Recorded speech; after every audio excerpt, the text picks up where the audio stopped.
Querido Deus e Pai que estás nos céus, obrigado, Pai, porque nos trouxeste até aqui em segurança. Obrigado porque nos trouxeste aqui em paz. Senhor, de todo que não sou digna de estar aqui presente, aqui a falar, Pai, mas obrigado porque tu capacitas, Senhor. Não há nada em mim digno de exemplo, não há nada em mim digno, Senhor, mas obrigado porque me deste este privilégio. Obrigado porque, acima de tudo, em primeiro lugar, falaste para mim. E obrigado porque a mensagem que me deste, que me transformou o coração, Pai, posso agora partilhar com os meus irmãos. Por favor, derrama aqui o teu Santo Espírito e que me possas dar amor nas palavras, Senhor. Que possas, acima de tudo, iluminar a mente dos meus irmãos e irmãs e que possas abrir os seus corações, Pai. Afasta o inimigo daqui, pois tu sabes que ele tentará iluminar a presença do teu Santo Espírito. Tu sabes que queres convencer os nossos corações, Pai, a mudar. Mas o inimigo, Pai, diz que é difícil demais. Senhor, tudo aquilo que tens para nós é bom. Por isso, Pai, ajuda-nos a aceitar a Tua palavra sem qualquer desculpa. É o que pedimos e agradecemos. Em nome de Jesus. Amém. Amém. Muito bem. A mensagem que eu vos trago esta noite é uma mensagem que, para mim, me transformou bastante e estou num processo de transformação em relação a isto. Deus falou bastante diretamente comigo, por isso eu aqui sou a primeira. Esta mensagem é primeiramente para mim. Eu não quero dizer isto como clichê, eu detesto clichês, mas existem certas frases que são reais e não há outra forma de dizer. Então, irmãos, eu quero que vocês pensem, e pensem de coração verdadeiro e sincero. Vocês sabem quem são. Vocês sabem qual é a vossa identidade. Eu quero que vocês pensem nisso verdadeiramente, como filhos de Deus, qual é a vossa identidade. Será que nós nos esquecemos diariamente? Faz tanto tempo que somos cristãos, uns menos, uns mais, mas será que nós já nos esquecemos quem somos? E pensem mais numa situação. A norma que Deus exige de nós é hoje menos rígida do que foi antes? E quando digo rígida, eu sei que tem uma conotação negativa, mas a disciplina e a rigidez são âncoras que nos seguram firmes num mundo cheio de confusão. A disciplina e a rigidez não são coisas más, são coisas boas. São que nos ajudam a marcar o rumo certo. Irmãos, pensem bem nisso. Em Isaías 62:10, se puderem abrir. Isaías 62:10. Se alguém puder ler, quem abrir primeiro. Passai pelos portões, destino o caminho do povo. Aterrai a estrada principal. Envaia de pedras, erigi um sinal de aviso aos povos. Muito bem. Então, qual é que é a ordem de Deus para nós? Aplanai, removei as pedras, não é? Será que nós nos esquecemos que Deus diz que nós somos geração eleita? Vocês sabem o significado disso? Vocês sabem o que é que significa ser uma geração eleita? Vocês sabem o que é nós termos sido escolhidos a dedo por Deus para estar aqui hoje? Para existir? Nós não fomos o primeiro a chegar, como a ciência e as pessoas dizem lá fora. Nós fomos escolhidos a dedo por Deus. Isso não vos traz alegria? Não vos traz alegria saber que vocês são eleitos de Deus, geração eleita? Será que não vos faz felizes saber que nós somos reparadores de brechas? Que nós somos sacerdócio real? Vocês já pensaram nisso? Ou é só um versículo que nós lemos e repassamos e achamos que é bonito e poderoso num momento e depois acabou? Irmãos, nós somos filhos e filhas de Deus. Nós somos co-herdeiros de Cristo. Só que muitas das vezes o que nos parece é que nós só queremos a herança. Nós só queremos a herança. Mas aquele processo, vocês vejam, Jesus sofreu o que sofreu para nos dar essa herança e nós achamos-nos no direito de fazer zero. Achamos-nos no direito de fazer menos do que aquilo que Cristo fez por nós para nós podermos ter isso, que não merecemos. Como é que nós podemos pensar assim? Eu estou a falar isto, mas falo com amor. Não para destruir, mas para vos fazer pensar. Para vocês lembrarem-se de quem são. Irmãos, existia um senhor chamado Lord, vou aqui só ler aqui na anotação, que eu já me esqueci do nome dele, que era o Lord Palmerston. Ele foi por 2 vezes ministro da Inglaterra. E uma vez, o que é que acontece? Na altura da presidência dele, havia a propagação da cólera, uma doença que é bastante má, não é? E o clero escocês, foi ter com este Lord e disse: nós temos que fazer aqui jejum e oração para a cólera parar. Mas o Lord teve uma resposta muito interessante. O Lord disse assim: olhem, deem roupas limpas aos pobres, espalhem a mensagem de uma saúde, de uma higiene, deem boa alimentação, limpem as ruas, limpem as vossas casas. E eu vou ler porque isto é muito importante. Ele diz assim: não haverá, ou seja, ele deu todas estas sugestões e ele depois disse assim: se vocês fizerem isto, não haverá necessidade de jejuar nem orar. Aliás, se vocês orarem e jejuarem, nem Deus vai ouvir estas orações e esses jejuns. Porque vocês não estão a empregar os agentes preventivos que Deus já deu para que isso não aconteça. Irmãos, quantas vezes é que nós oramos em casa, ou no trabalho, ou seja onde for, nós oramos, o Espírito Santo está constantemente a convencer-nos: olha, tens este erro aqui, tens este erro ali. O Espírito Santo não é culpado do nosso atraso espiritual, porque ele convence-nos. Aliás, com gemidos incessantes ele ora, ele fala, ele pede a Deus, ele quer que nós nos convertamos. Mas nós estamos a fazer exatamente isto que o clero estava a pedir a este Lorde. Não, nós vamos ter que orar e vamos ter que jejuar, que é preparar isto. Mas será que Deus já não nos deu agentes preventivos para não estar nesse erro? Será que Deus não nos dá discernimento e não nos dá sabedoria para saber o que evitar de ver, o que evitar de ler, o que evitar de ouvir, o que evitar de comer? Será que Deus não nos deu instruções claras na sua palavra?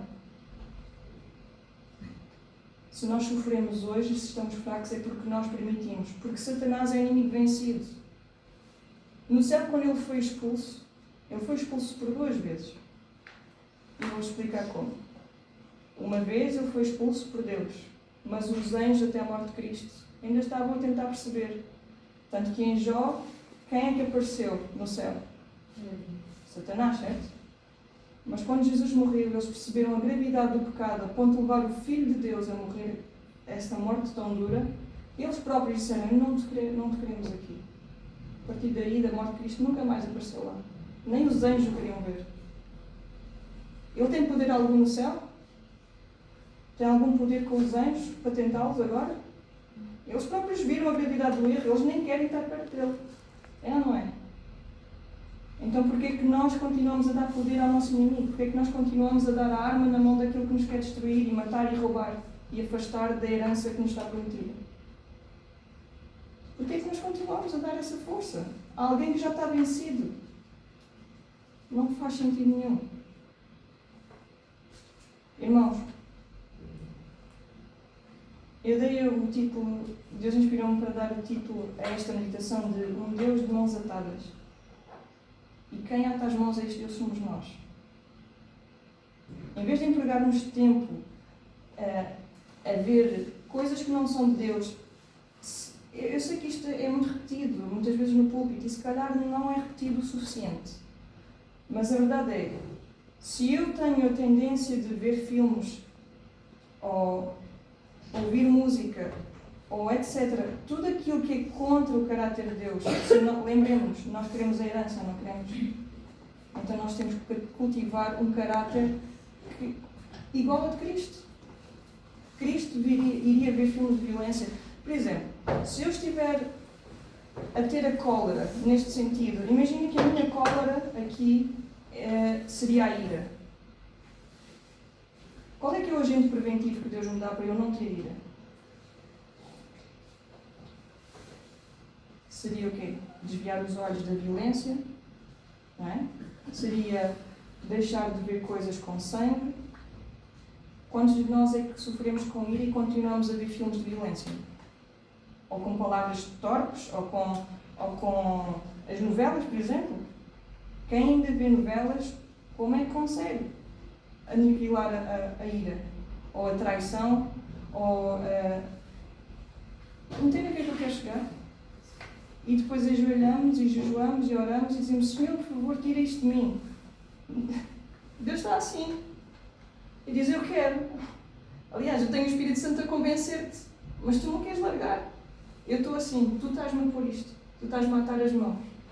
Eu não posso fazer nada por ti, por mais que eu queira. Mas eu não posso fazer mais nada. Enquanto tu não largares isso, enquanto tu não usares os agentes preventivos, nós temos que vigiar as entradas da alma. Que são o quê? Os olhos, o que é que nós vemos, o que é que nós comemos, o que é que nós ouvimos, cheiramos ou tocamos. Vocês percebem o que Deus vos quer dizer, o que é que Deus me quer dizer? Entendem? Não adianta nós orarmos, não adianta jejuar, não adianta nada, enquanto nós próprios não fizermos a nossa parte. Olhemos para Daniel, para José, no capítulo 39 de Gênesis, no versículo 9. O que é que ele disse à mulher de Potifar? Como poderia eu pecar e cometer tal maldade perante Deus? Será que é essa a nosso versículo de eleição quando tentados a pecar? Irmãos, mantenhamos este versículo. Gênesis 39, 9. Como poderei eu fazer tamanho mal e pecar contra Deus? Quando assolados pela tentação e atacados, lembrem-se deste versículo. Se for preciso, vão à casa de banho do vosso trabalho e orem, e chorem, e digam: Senhor, eu estou a ser tentado. Eu estou a ser tentado. Eu não quero pecar mais. Eu compreendi hoje a gravidade do pecado. E foi este pecado que te fez morrer por mim. Eu gosto muito desta meditação que Deus me deu para dar, primeiramente para mim e para vós, não com um ato de bater nas orelhas, não é isso. Eu pedi muito a Deus que me ajudasse a não fazer nesse sentido. Mas é no sentido de amor, é no sentido de vocês se lembrarem, quando saírem daqui em diante, qual é a vossa identidade. Lembrem-se de Daniel, lembrem-se dos apóstolos. Não disseram em Atos, não diz os apóstolos: nós somos irmãos como vocês. Nós temos as mesmas tentações que vocês. E se esses homens conseguiram vencer, não foi Jesus que prometeu: maiores coisas do que estas vocês farão? Então porquê é que nós continuamos a diminuir algo tão valioso como a identidade que Deus nos deu e que fomos escolhidos a dedo? Deus chamou-nos para algo tão maior. Como é que nós podemos ser excelentes se nos continuamos a alimentar de coisas medíocres? Nós tantas vezes passamos tempo a dizer: mas não faz mal música com bateria. Mas faz música com bateria. Mas pode pintar as unhas. Mas não se pode pintar as unhas. Mas isto... Irmãos, vocês já viram o tempo que se perde? Já viram o medíocre que é nós estarmos a perder tempo com estas coisas? Nós temos que viver com o assim diz o Senhor. Se o Senhor diz que pintar unhas não é correto, se o Senhor diz que comer X é para deixar carne, é para deixar carne. Se o Senhor diz não é para ouvir música X, não ouçamos. Deus chamou-nos para algo maior. Deus chamou-nos para substituir os anjos que foram caídos. Os anjos discutiam entre si nesse aspecto. Nós esquecemos diariamente de quem somos e para aquilo que fomos chamados.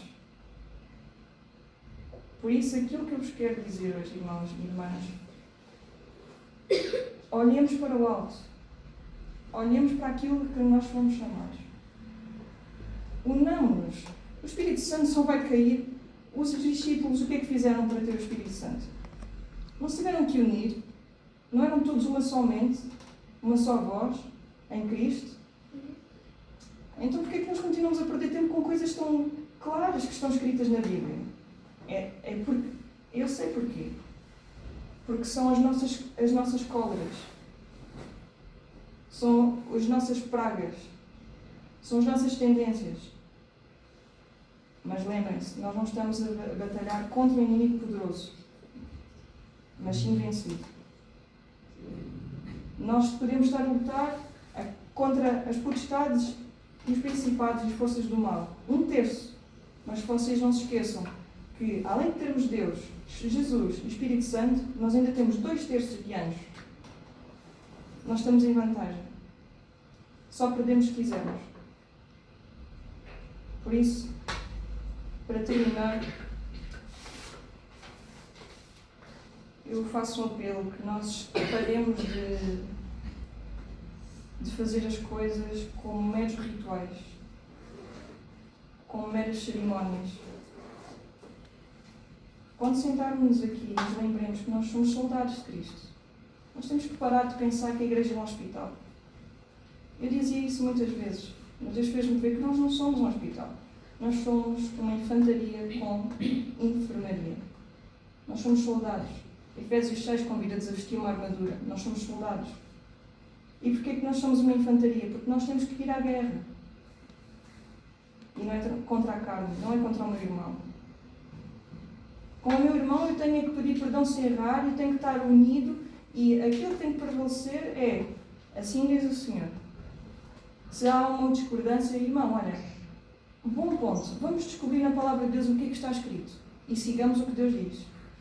As discórdias vão acabar, as dissonâncias vão terminar. E o Espírito Santo virá, eu acredito que sim. Mas só assim, de outra forma não vale a pena.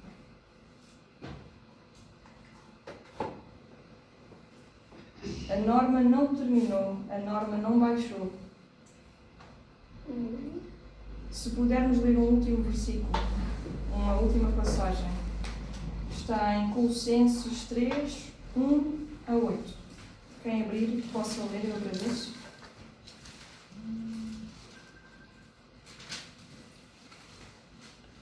Liberdade em Cristo. Se, pois, fostes ressuscitados juntamente com Cristo, buscai as coisas que são de cima, onde Cristo está assentado à destra de Deus. Pensai nas coisas que são de cima, e não nas que são da terra, porque morreste, e a vossa vida está escondida com Cristo em Deus. Quando Cristo, que é nossa vida, se manifestar, então também vós vos manifestareis com ele em glória. Exterminai, pois, as vossas inclinações carnais, a prostituição, a impureza, a paixão, a vil concupiscência e a avareza, que é idolatria, pelas quais coisas vem a ira de Deus sobre os filhos da desobediência, nas quais também em outro tempo andastes quando vivíeis nelas. Mas agora despojai-vos também de tudo isso, da ira, da cólera, da malícia, da maledicência, das palavras torpes da vossa boca. Não mintais uns aos outros, pois que já vos despistes do homem velho com os seus feitos. Obrigado. Vocês perceberam? Vocês conseguiram mastigar este versículo? Vocês conseguiram alimentar-se? É Colossenses, capítulo 3, versículo 1-8. Vocês conseguiram perceber o que é que diz aqui? Sobre quem é que vem a ira de Deus? A ira de Deus é suposto vir sobre os filhos de quem? Da desobediência. Agora, esses filhos da desobediência praticam o quê? O que é que está escrito aqui? No versículo 5. Prostituição, impureza, Ira, concupiscência, glutonaria, avareza, idolatria.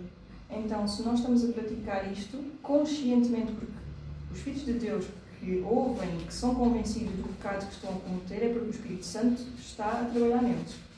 Mas se nós continuamos neste tipo de pecado, nós estamos a tornar-nos o quê? Está aqui escrito. Se nós permanecermos nestes pecados, nós somos filhos de quem? Da desobediência. E sobre quem é que vem a ira de Deus? Sobre esses. Nós fomos convidados a quê? Aliás, a irmã leu, que se chama como? A liberdade, não é? Como é que leu? Qual versículo? Antes de iniciar a ler, leu um títulozinho. O título. Liberdade em Cristo. Liberdade em Cristo.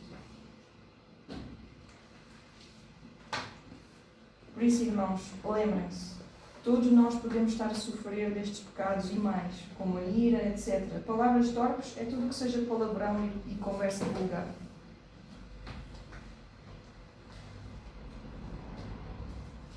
Por isso, irmãos, aquilo que eu vos peço, em nome de Jesus, pelo poder que há em Cristo, deixemos de ser filhos da desobediência, ocupar bancos de igreja. Mas revistamos da armadura de Deus e sejamos aquilo a qual Deus nos chamou. Co-herdeiros de Cristo, reparadores de brechas. A nossa mente só com isso, príncipes e princesas de Deus. Mais ninguém nos valoriza tanto. Deixemos de ser medíocres. E que é aquilo que Deus nos ordenou, que é o alvo que Deus nos destinou a ser, que nos chamou a ser, isso seja presente no coração. Não sei se alguém quer dizer alguma coisa. Alguém? Não? Então, para momentos de oração, o que eu gostaria de fazer era que cada um de vocês sabe, vocês sabem, eu sei, toda a gente sabe, ninguém é ignorante à voz do Espírito Santo, a não ser que ele já não fale connosco, mas eu quero acreditar que isso não acontece. Não deixemos chegar a esse ponto. Aquilo que eu peço é que vocês possam ter agora o vosso momento individual de oração e que, ouvindo a voz de Deus, aquele pecado que está dentro do vosso coração, ou pecados, vocês digam a Deus: Senhor, eu quero ser aquilo a que tu me preparaste para ser. Tu escolheste-me a dedo para estar aqui nesta geração. Foi nesta geração, para um tempo como este, Deus nos chamou. Vocês já viram o quão incrível é que para um tempo tão intenso como o tempo do fim, Deus não chamou Elias, não chamou Paulo, Deus não chamou Daniel, Deus chamou a cada um de nós que está aqui hoje. Foi a nós que Deus escolheu para estar aqui, neste momento, no momento mais no auge da história, no final da história. Foi a cada um de nós. E isso não é um privilégio? Lembrem-se disso. Sempre que forem tentados a pecar, lembrem-se, esse inimigo está vencido, apenas vos quer matar, porque ele já sabe que a hora acabou para ele. Não vos deixem morrer, não se deixem morrer por tão pouco, não morram na praia. Não morram na praia. Por isso, neste momento, tirem momentos para vocês, orem e digam a Deus: Senhor, eu estou aqui, este é o meu coração, e está cheio, está contaminado, mas o teu Santo Espírito não se calou e que não se cale, não desistas de mim. Eu não quero mais comportar-me como os filhos da desobediência, mas quero ser um soldado por ti e trazer vidas. Sejamos nós salva-vidas, está bem? Então vamos orar. Quando terminarem de orar, cantamos o último hino.